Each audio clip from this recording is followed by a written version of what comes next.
Hello everyone, my name is Julie Mann and I show men and women how they can live healthy, happy, sustainable lives. And I'm really delighted because today I'm joined by Odette Woods.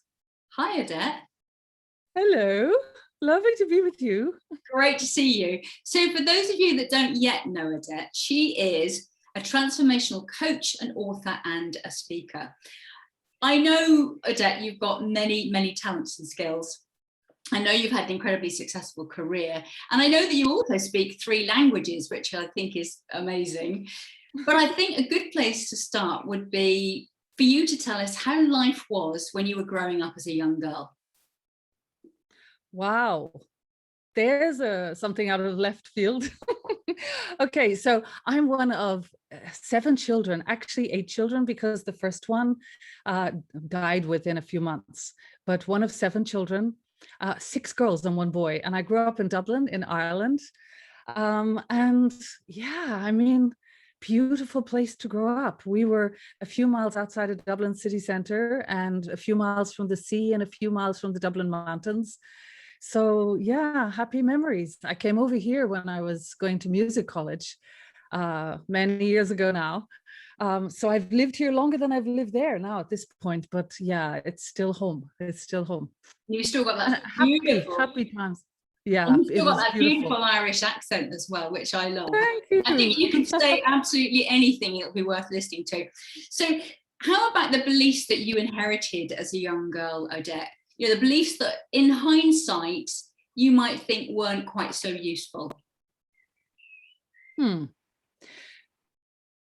Well, I'm sure many people would identify with this. I felt like I was like the odd one out in my family. So I wasn't really, I didn't have the same belief systems as everyone else, probably. So what was given to me in, being brought up was different to what I knew from the inside at a very young age. So the belief systems that didn't work, I suppose, the biggest one was, that you have to work hard to get what you want. But I remember even when I was a kid, always driving conversations that had people inquire deeper into themselves. Like I remember walking up the Dublin mountains. There was a bog area there. We used to go up. It was very wild and wonderful. Loved it. And I remember being up there with my dad and asking him, but Dad, who are you really? Who are you beyond Dad, beyond being a husband, beyond being managing director? Who are you behind all of that? You know, this was a kid of 10. And it's like, so there were belief systems that were part of me without being taught anything. And then there were belief systems that were imprinted onto me from the outside in. And I kind of was never a follower. I know it was never one of these people that needed to be a joiner to, impress the peer group or anything like that, to join in with other people's belief systems. I kind of was contained in myself. And so I suppose from a young age, I was always looking at inquiring into, why do I think this? You know, and if something wasn't working, well, why is it like that? So self-inquiry was a very big part of my life. And so belief systems were something that were a gift to me. Even negative ones, so-called negative ones, because none are really negative or positive. They're just what they are. But yeah, I saw that as a gift to look deeper always. So yeah, I hope that answers that question. Yeah, and I was just thinking of your father being asked that question. I know, poor man, he didn't like it. Wait, can you remember his response?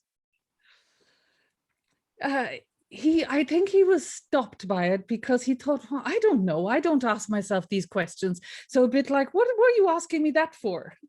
Yeah. You know, and so I kind of developed this idea then that I'm somebody that challenges others, which is probably true, but I challenge with love. That's the difference. You can challenge in a confrontational way, but for me, I'm always challenging to go deeper, to peel away the layers of the onion, to get to the bulb, you know, to get to the core of who someone is, like to free us all from all of this the masks we wear, the social masks, who we think we have to be to survive in the world, to be successful, all of that. And it's like playing a different game. And yeah, I kind of sniffed that one out quite early. And it was probably challenging. And I've probably lost many friends along the way because of that. But it is who I am. And it is with love and with the determination to live true to who we are. Yeah. Fabulous. Now, I know that your career path has taken many twists and turns, hasn't it? So tell us actually about your career up till now. Well, which one? Well, I know that's the thing. You've had so many. So please just tell us about, what happened. Yeah. So the challenge for me is to tell it quickly, not to go down tunnels because, So in a nutshell, I started off from school going into nursing. So I trained in nursing, and during nursing, I had always sung. I had always sung just as love of self-expression. And I was successful at that. But for a career, I was going into nursing. But then in the last year of the nursing, I joined the Dublin Grand Opera Society. And in that, I totally fell in love with opera. So I was only in the chorus, but there were 3 operas on: La Gioconda, Lucia di Lammermoor, and Aida. And I was always to be found, backstage when anybody was singing, where everybody else was in the group room. I was like enraptured. And I just decided out of that, I have to do this. So off I went, came over to London and went to the Guildhall School of Music and Drama, fondly known as the Guildhall School of Mucus and Trauma. Love that. I did my 4 years there as a performer, specializing in opera and also teaching. And then I went off to do postgrad in the Royal Northern College of Music, and then did some time in Wales as well, at the Cardiff School, and basically built an opera career semi-professionally. But side by side with that, I continued my work in nursing, working with people primarily with cancer and people in end-of-life care. And so I had these 2 different careers, and out of interest and commitment to my patients, who then went on to become clients in coaching as well, coaching people with cancer, coaching people at end of life and their families, and going into their homes, I kind of then realized I need to know more about this, and got really involved in integrative medicine and also in healing. So it became like 3 different things: holistic and integrative health, and singing and coaching and speaking and writing then as well. So they're all a bit of a mishmash, but it's given me a real 360-degree view on what really matters in life, because I came to see, here's the one thing, which is the world of opera. It's very much about the big I am.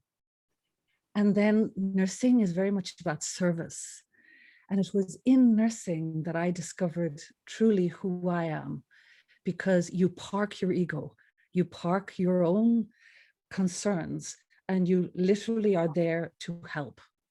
And so I discovered one of the most important values in life is to know yourself, is to help others. It's to love and help others. And so that's why I'm also doing the coaching now, because I see it's a gift to other people. We can go down a path of just like trying to be successful from the worldly pursuit side of things, but then you can be at a distance from your true self and really miss the boat in life. And because of my work with people at end of life, I came to realize, many people arrive at the departure gate of life, and they've never really discovered who they are and why they're here, nor had a conscious vision for life, or been in touch with their real purpose on the deepest level. And it really matters. Otherwise, we're just killing time. And this, and this is why there's so much turmoil in the world, because people are disconnected from their true selves. And that's painful. It's painful to not be living on purpose. And you can be busy in your life and distract yourself with Netflix and with alcohol and with drugs and with overeating and, being busy. Being busy is a great distraction, and totally miss what we're here for, because we all have a very unique purpose.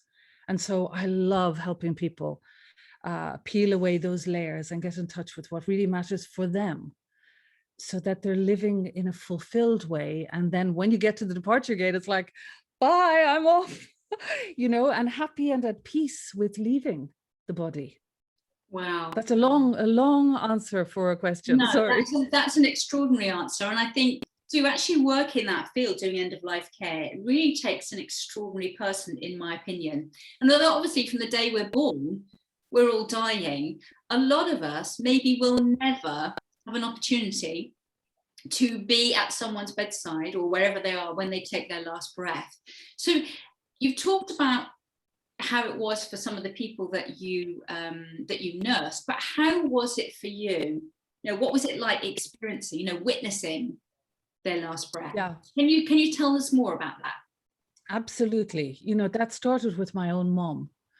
And we only had 6 weeks from diagnosis until the day she left. And I was living in London. I actually had a dream about it. And in the dream, I said, don't worry about anything, Mom, I'll be there. And then I didn't even know she was going into hospital to have observations. And so I woke up upset and rang, and I was on the plane home later on that day, and we had 6 weeks. And so I made it my business to know everything that could possibly make a difference to her, to help her. And then when she left the body, I was filled with a sort of joy of loving her till the very end and making everything right for her. That gave me a sense of peace, and with no regrets, no looking back. And I think that was her gift to me on a soul level, to know this is part of my journey to help people. And so each person then, to me, I explored what death is. And to me, there is no death except of the body mind. And people, this is why I wrote this book. People think that they themselves will die, but who we are is not the body and the mind. And we think we are. We look in the mirror and you think that's me, but that's actually just the dress you wear when you're going about. So people recognize you, oh, there's Julie. But really, we are divine consciousness housed in a body. And so I never had any sadness to do with death. Yes, missing and loss, but I think we are neither born nor die as consciousness, but we come into a body and we leave the body. So that gave me an enormous facility with death, looking after people, and even actually supporting other colleagues who might have had incomplete upsets about death themselves, and I'm actually going to write a course about this, because it's a major conversation, what death is. And I think it's time for awakening in the world to the illusion of death as being the end of who we are, but rather a reinvention. And like, okay, so drop this body and then you take another one. And that we are a continuation of consciousness, that we are, because we think we are the personal I, then we are attached to losing our identity. And that's the fear, but it's a fear coming from wrong thinking, basically, and a lot of suffering comes from that wrong thinking. And I feel it's been extraordinary for me to help so many hundreds of people as a result, without fear or me getting in the way with my own stuff. So you can truly be in service then, and have it be a time of togetherness and love and completion, and to actually to deal with unfinished business before you go, to deal with regrets before you go, as much as possible. And that's also why I wrote that book, to give people that passport, not to miss the opportunity of living fully, embracing our mortality, basically. Yeah. The book sounds amazing, and I will, of course, put all of your links below this video. So do check it out. It's going to be amazing.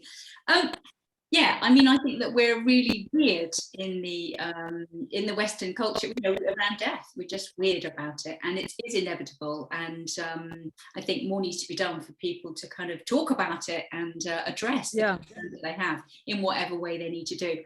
So really, it sounds like you've you've really had from age 10 an extraordinary kind of discovery of life and death. And you must have struggled as well in some way. So personally, what is the thing that you've struggled most with, and how have you overcome that? Well, I think it's part of the same conversation. I remember my first singing competition, I came second. And the adjudicator spoke about me. I got the silver medal in my very first one. And there were 41 people singing, all singing the same song. Oh my gosh. We had to sit through 41 versions of the same song. I remember my mom sitting there. It's like, oh. But he spoke at length about me having the most potential. But I got second prize. Now, I was delighted with the second prize. But my mom saw a vision of who I am beyond just that event. And she said, you just need to be yourself. And I interpreted that at the time as, oh, I failed to be myself, and therefore I need to be somebody else to win the prize. So that was a limiting belief for a long time, but it was actually also a hidden gift. As things are, once you examine them, there's a gift in everything. Every struggle, every challenge we come across brings a gift. And what the gift was peeling further the layers of what I am not to be what I am. So it brought me into thinking I needed to improve myself in some way, to be more something or less something, which is what we do to ourselves. Kind of thinking, I'm not it, I need to be something else, and then I'll get the prize, and then life will work out over there, never here.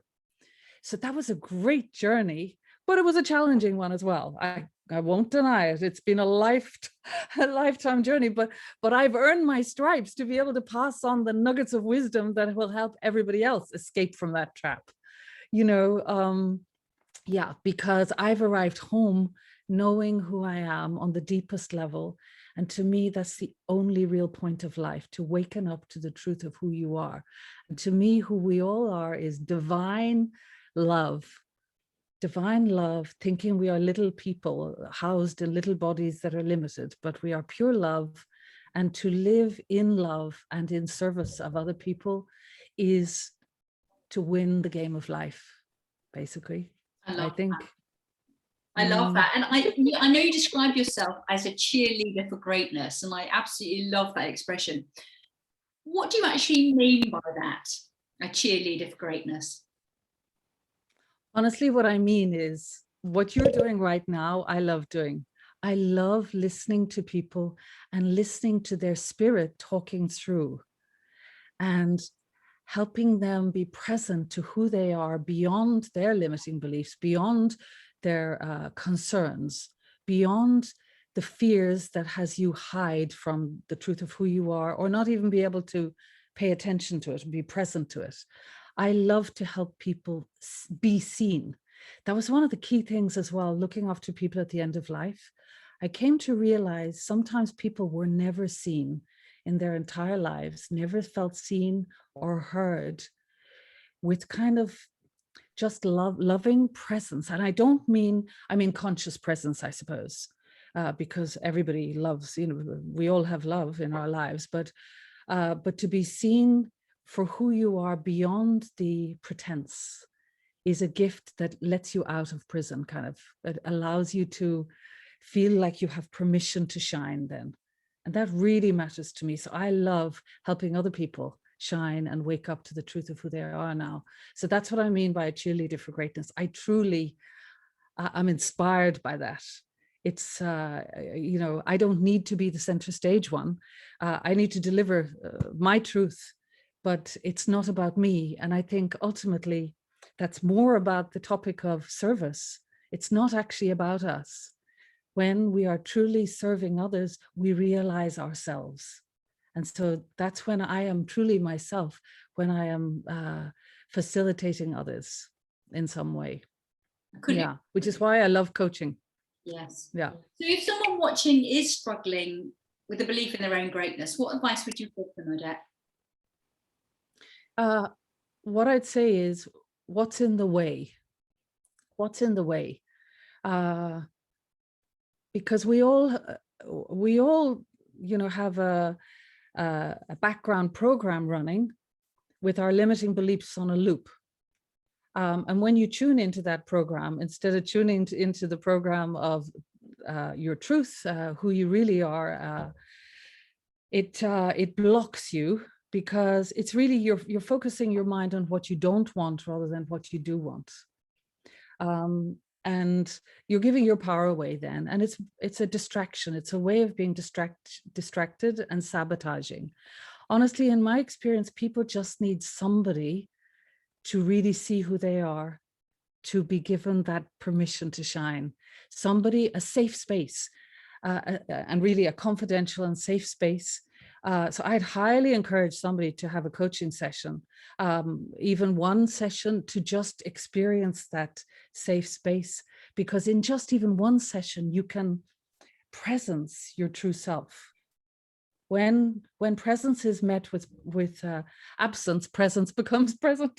I just said that at the moment. I don't know if that's, but it's really, all it needs is one loving presence to be there for the lie to become unconcealed. Yeah. Yeah. And so I'm here. If anybody's ready to shine, I'm ready to help you. Because really, you can do an awful lot of thinking and overthinking, and it can seem like a whole other program that you got to do. And you can do any number of programs, seminars, read books, blah, blah, blah.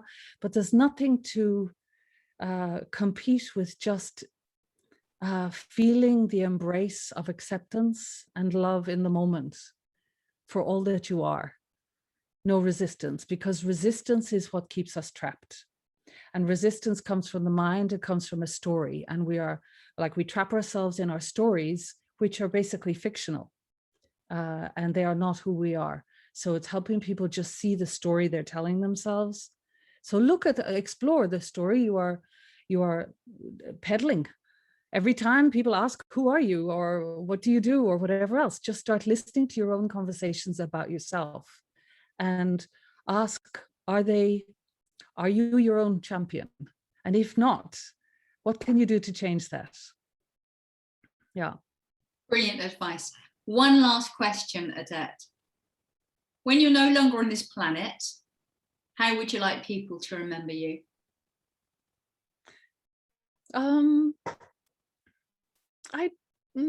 I suppose I don't have a need to be remembered.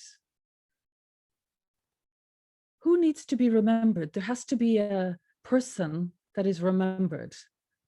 To me, it's a journey of going beyond the person into the absolute, of going beyond the story of I am me, I, me, and mine.